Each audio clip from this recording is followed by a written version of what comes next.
वसई विरार आणि नालासोपारा या ठिकाणी जनजीवन अद्यापही विस्कळीत आहे। वीज पुरवठा ठप्प झालेला आहे। मोटारी बंद असल्यामुळे पिण्याचं पाणी मिळत नाहीये। शहर नियोजनाचे 3:13 वाजलेत। प्रशासन ढिम्म आहे असा संताप नागरिकांनी व्यक्त केलाय। रेल्वे रुळांवर अजूनही पाणी साचलेलं आहे, त्यामुळे पश्चिम रेल्वे अर्धा तास उशिराने सुरू आहे।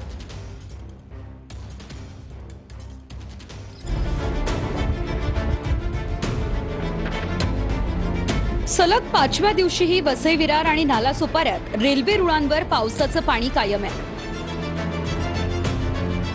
रुळांवर पाणी असल्यानं पश्चिम रेल्वेची वाहतूक अर्धा तास उशिराने सुरू असल्यानं लोक रुळांवर चालत निघालेत। काल रात्रीही 12 वाजेच्या सुमारास लोक रुळांवरून चालत घराकडे निघाले होते।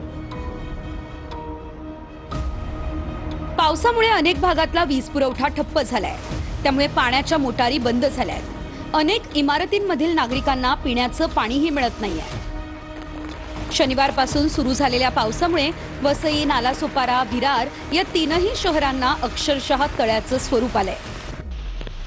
शहर नियोजनाचे 3:13 करून उभी राहिलेली अनधिकृत बांधकामं आता या तीनही शहरांना दर पावसाळ्यात तळ्यांमध्ये रूपांतरित करू लागली आहे। सर्वत्र झालेल्या काँक्रिटीकरणामुळे पाण्याचा निचरा होण्यासाठी जागाच शिल्लक नाहीये, त्यामुळे सर्वच ठिकाणी पाणी साचतंय। गेल्या 5 दिवसांपासून शहरात सर्वत्र पाणीच पाणी साचलंय, त्यामुळे जनजीवन पूर्णतः ठप्प झालंय। शहरातील जवळपास 90% अधिक लोक ज्या लोकल ट्रेनवर अवलंबून असतात, त्या लोकल ट्रेनची वाहतूक पुरामुळे पूर्णपणे विस्कळीत झाली आहे। वसई, विरार, नालासोपारा या रेल्वे स्थानकांमध्ये फलाटांपर्यंत पाणी आलंय, त्यामुळे लोकल वाहतूक अजूनही कोलमडलेली आहे।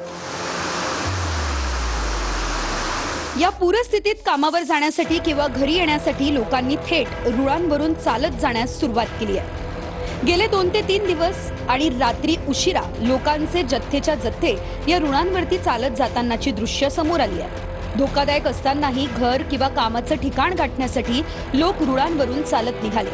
यावेळी मोठा अपघात होण्याची शक्यता होती, तरीही लोकांनी ती जोखीम पत्करली। दुसरीकडे शहरातील जवळपास सर्वच रस्ते पाण्याखाली गेले। रिक्षा, बसची वाहतूक थांबली। अशा वेळी शहरात थेट ट्रॅक्टरची सेवा सुरू झाली। लोकांनी या ट्रॅक्टरमधूनच प्रवास सुरू केला। या ट्रॅक्टरमधून प्रवास करण्यासाठी लोकांकडून 30 ते 50 रुपये देखील आकारले गेले। रस्त्यावर पुराचं पाणी इतकं होतं की लोक बोटी, टायरच्या ट्यूब, थर्माकोलचा वापर करत रस्ते ओलांडत होते। शहरातील लोकांचं संकट इतक्यावरच थांबलेलं नाहीये, तर यात भर म्हणजे शहरांमध्ये वीज पुरवठाही ठप्प झालाय। लाईट बंद असल्यानं पाण्याच्या मोटारी ठप्प झाल्या। परिणामी अनेक इमारतींमध्ये लोकांना पिण्याचं पाणीही मिळत नाहीये। मोबाईल चार्ज करायला वीज नाहीये, त्यामुळे इथल्या लोकांचे मोबाईलही बंद झाले। शहरातील जवळपास सर्व बाजारपेठांमध्ये पुराचं पाणी शिरलंय, त्यामुळे दुकानदारांनाही मोठा आर्थिक फटका बसलाय। आज जवळपास 5व्या दिवशी शहरातील अनेक भाग पाण्याखाली आहे, त्यामुळे जनजीवन अजूनही पूर्वपदावर आलेलं नाहीये। या तीनही शहरांमध्ये गेल्या काही वर्षांपासून पावसाळ्यात असंच चित्र पाहायला मिळतंय। आता दिवसेंदिवस ही परिस्थिती अधिक गंभीर बनतेय। वसई विरारची परिस्थिती आपल्याला तिथे गंभीर दिसते। जवळपास रोज 100 mm पेक्षा जास्त पाऊस 1 जुलैपासून त्या ठिकाणी चाललेला आहे आणि त्यात 72 तासात 672 मिलीमीटर इतका पाऊस त्या ठिकाणी पडलाय। तिथे NDRF आणि SDRF दोन्हीच्या ज्या कंपन्या आहेत त्या ठिकाणी ठेवलेल्या आहेत।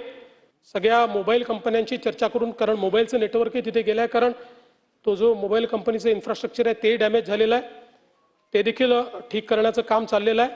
विशेषतः जे आपलं इलेक्ट्रिसिटीचं इन्फ्रास्ट्रक्चर आहे ते मोठ्या प्रमाणात डॅमेज झालेलं आहे, त्यामुळे काही भागांमध्ये जाणीवपूर्वक लाईन बंद करावी लागलेली आहे। ती आपण लवकर रिस्टोर करतो आहोत। तातडीच्या जिल्हाधिकाऱ्यांना आपण निधी देखील दिलेला आहे, कारण काही भागांमध्ये अगदी लोकांना जेवण देण्यापासून देखील काम करावं लागणार आहे, तर त्याकरता जो काही निधी आहे तो निधी देखील या ठिकाणी आपण